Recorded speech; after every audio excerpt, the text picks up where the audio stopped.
Kung sino mang makatalo sa team ko sa 5 versus 5 ay mananalo ng tig-iisang phone. Kahit saan man kayo sa Pilipinas, pwede kayong sumali at pupuntahan namin kayo. Face to face kasi dapat yung laban. Ito ang Sugod Squad 2025. Ang unang squad na makakalaban natin ngayon ay ang team ni Trippings, ang F11. Ito nga pala yung mga pinakamalalakas na player ng F11 na squad. Pero bago yan, ipapakilala ko muna sa inyo kung sino nga ba ang mga players ko. Para sa aming mid lane, nandyan si Camps. Sa aming XP lane, nandyan si Hennessy.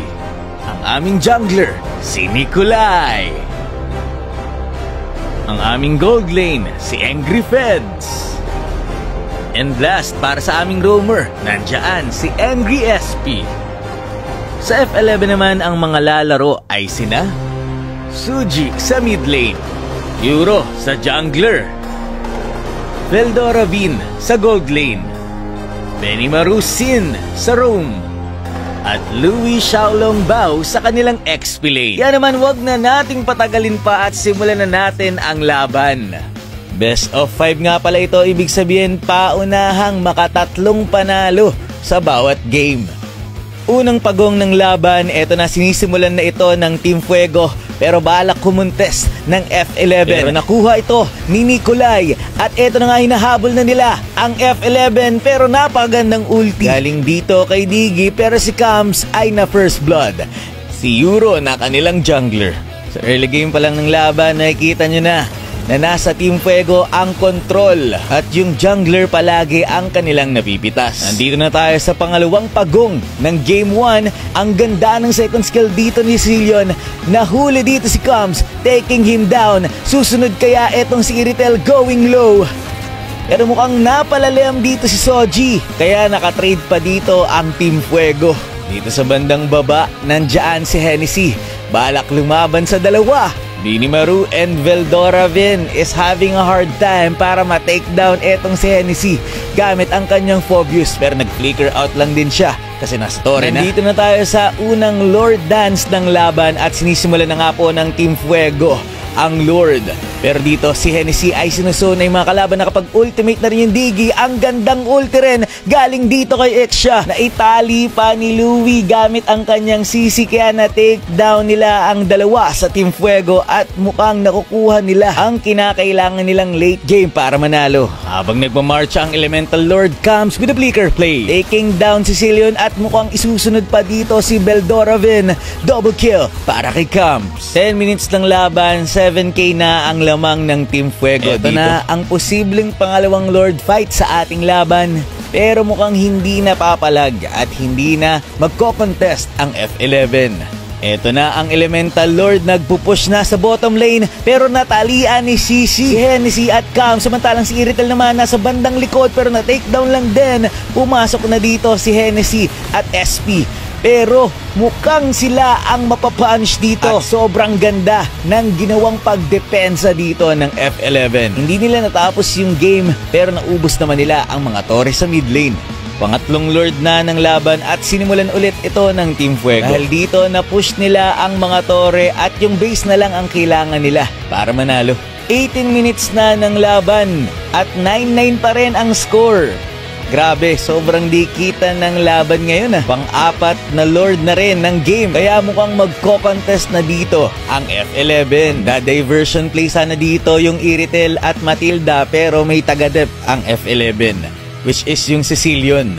Pero eto na nga po, nakuha ng Team Fuego ang Elemental Lord pero napakaganda ng ultimate galing dito kay Veldora Vin, pero sinagot naman ng Winter Crown ito ng Team Fuego, pero lugi sila dito dahil medyo nasa likod at nasa-zone out ni Fredrin etong si Iritel, kaya naman naka-take down ng dalawang membro ng Team Fuego etong F11. Pero mukhang papalag dito ang Team Fuego. Nag-ultimate na rin dito si SP. Pero hindi nila kakayanin ang puwersa ng 5. Kaya naman si Iritel na lang ang natitira. Tinry pang ikat ito ni Angry Feds pero mukhang hindi na rin niya kakayanin. Kaya para sa ating game number 1, ang nanalo ay ang F11. Nandito na tayo sa ating game 2. At kung mapapansin nyo, naka-tournament mode tayo dito. Ibig sabihin, 5 ang ibaban nila. Binanna ng Team Fuego dito ang Digi para hindi na malason sa Exia Digi combo. Pero binan din ng F11 ang top global hero ni Camps na si Valir. Ito ang lineup ng dalawang team sa ating game number 2. So ito na nga po, syempre sa early game kitang-kita pa rin natin kung paano mag-cross farm etong si Nikolai. At sinisimulan na ng Team Fuego ang ating unang pagong. Nahuli ni Camps dito si CC, going low. At mukhang bibigyan pa nila dito. Si Louie, first blood para kay Camps. Grabe yung clash na nagaganap dito sa turtle fight. Pero nandito na rin si Moskov gamit ang kanyang Spear of Destruction. Going low na ang Team Fuego pero naka-flicker pa dito si Hennessy. Uy, si Camps na take down. Si Euro na ang gamit ay Lucas.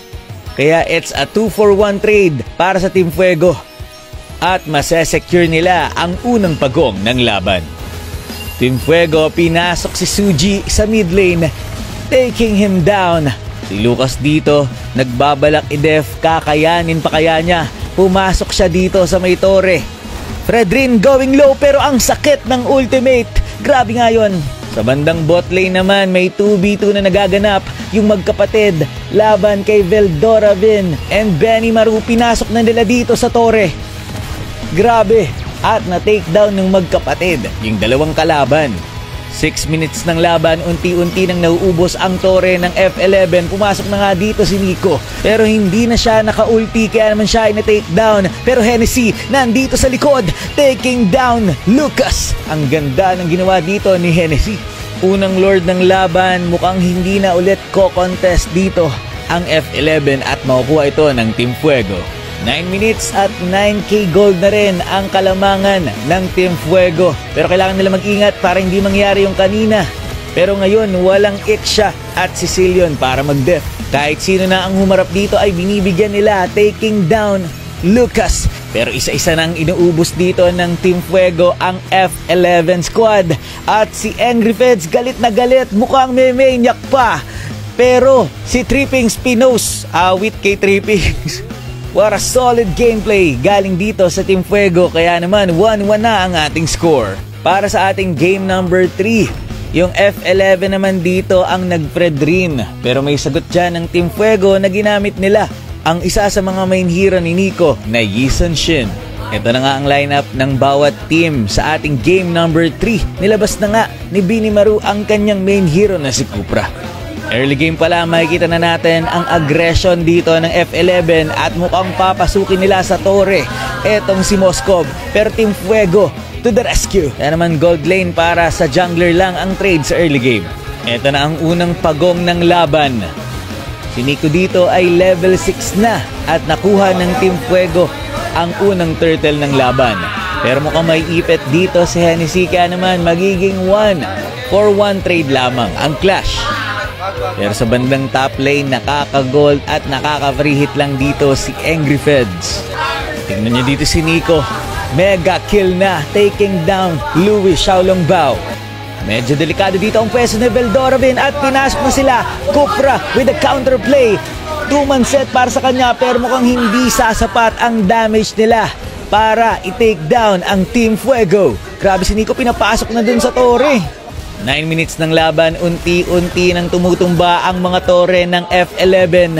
Panoorin nyo yung gagawin ng jungler namin dito. Eto na nga po, grabe.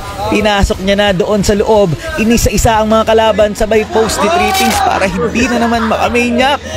Pero nga, ang ating game 3 ay fast game para sa Team Fuego. At sila ang nakuha ng puntos. Para sa ating game number 4, yung team naman ng F11 ang kumuha ng Kimi. At eto na nga po ulit ang early game aggression ng Team Fuego. Hindi na stun ni Camps yung Kimi, pero nakuha niya ang first blood. Pero mukhang delikado pa sila dito, double kill para doon sa Soyu. At mukhang matitakedown pa nila dito si Nikolai. Kaya naman 3-for-1 trade para sa team ng F11. Napakaganda nun para sa kanila. Dahil dito naka-early game si Euro at mukhang makukuha niya ng libreng-libre ang unang pagong. Tignan niyo yung damage dito ni Euro. Yung Soyu sobrang sakit na. At may healing galing pa kaya nagkakaroon ng hard time ang Team Fuego dito sa mga clash na i-heal lang ng Estes yung damage. Pero si Nico dito ay ayaw magpahuli sa jungle, kaya naman nag-i-invade pa rin at na-takedown pa niya si Kimi. Tignan nyo naman kung gaano kasakit dito yung damage ng Fredrin. Pak! Grabe oh, isang ultimate tapos first kill lang yung Estes.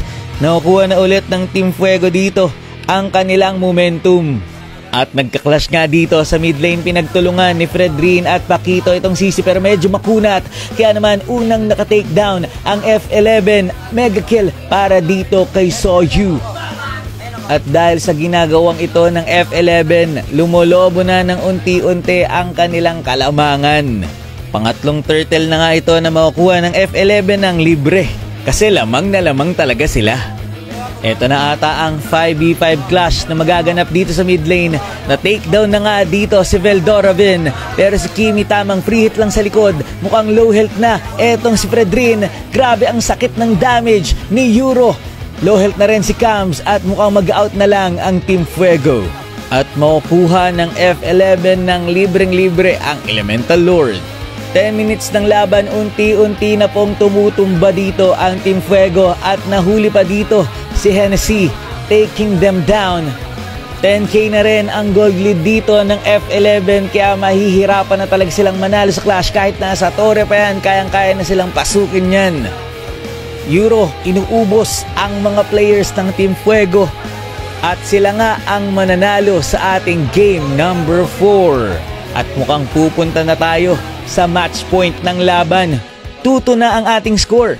Last to last na. Sino kaya sa palagay nyo ang mananalo?